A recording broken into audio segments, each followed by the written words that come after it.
Hello, I'm Bruce Fummey. It's the 15th of May. I'm at Loch Leven, and welcome to today's episode of This Day in Scottish History. Now, you haven't heard from me for a bit because I've been working on my Fringe show and organising stuff for the guided tours that these clips hopefully promote. But today, I thought I'd combine a beautiful location, a beautiful sunny day, with 2 days on the same date a year apart. Mary Queen of Scots was imprisoned here on the island behind me in the loch. She was a tragic figure in so many ways. She was born into a country where it rained like cats and dogs, and where Catholics and Protestants fought like I only had one metaphor. And I know, for the pedants, I know it's a simile. What am I like? Her dad died when she was 6 days old. She was crowned Queen of Scots, but her great uncle laid waste to her kingdom. She was sold off in an arranged marriage. She was separated from her mum and sent to another country, and she wasn't even 5 years old. By the time she was 18, she was Queen of France as well as Scotland. But her mum had died, her father-in-law had died, her husband had died, and the country of her birth was supporting Rangers. Now, if you're American, don't worry, it's a football joke. If you're from anywhere else, I know they won't understand football, but I'm a rugby man myself, so let's get on with it. The point I'm making is that Mary had a bit of bad luck. I mean, apart from being queen and all that, I mean, that was a huge stroke of luck. But as queens go, she was a bit of a party animal. She loved the dances of the French court and all that kind of stuff. When she came back to Scotland, she had to deal with John Knox. He was, well, I suppose he was a bit like Ayatollah Khomeini, but less of a song and dance man. If you dropped an eckie on a Saturday night and had to face one of his sermons on a Sunday, whoa! But Mary was religiously tolerant. Presbyterianism was a state religion. But she got to watch the Celtics so long as she did it in her laptop and in her bedroom. But she gritted her teeth and she got on with it and tried to keep the peace. She got married for a second time. She had a kid. She might have had her second husband killed, but in her defence, he was a bit of a dick, and he had one of her courtiers killed. And to be fair, she probably didn't have the guy killed so much as wished that he was dead, and then one night the murder fairies came along, and the next morning she found his corpse under her pillow and a sixpence had disappeared.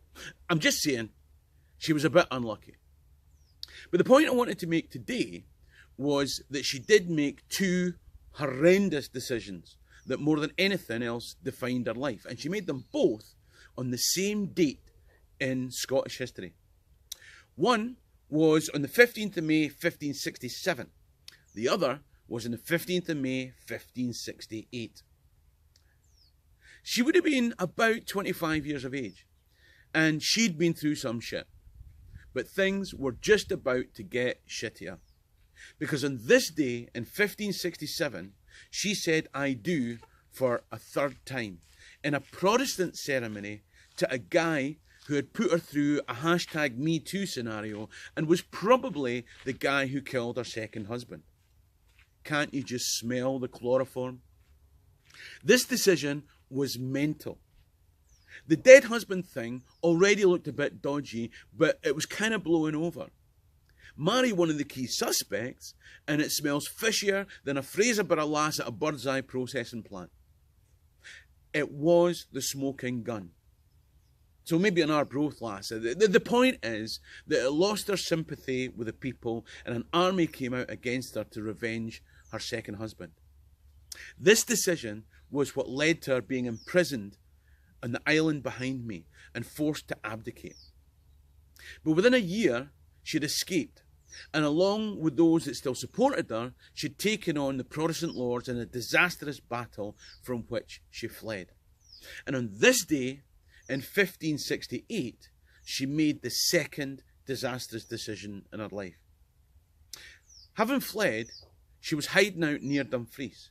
Now, she could take ship to France, where she still had lands and estates and an income that would keep her for the rest of her life in the very Catholic-y, dancey way that she'd always wanted. And this is the bit in the film where you're screaming at the telly, get to France, get to France, get to... Oh shit, she's going to England. We all know what happened next. She got the chop. Here's a question for you to answer in the comment section below. How long did Mary Queen of Scots spend imprisoned in England? Now, if you've enjoyed this, then please like and share the clip, like and share the Facebook page, subscribe to my YouTube channel, Scotland History Tours. More importantly, the main reason I do these things is to show you what a cool time you'd have if you came on one of my private guided tours. So why don't you go to www.scotlandhistorytours.co.uk and book a tour with me. Hami and Dochas can be Lama Live. Cheery and Rasta.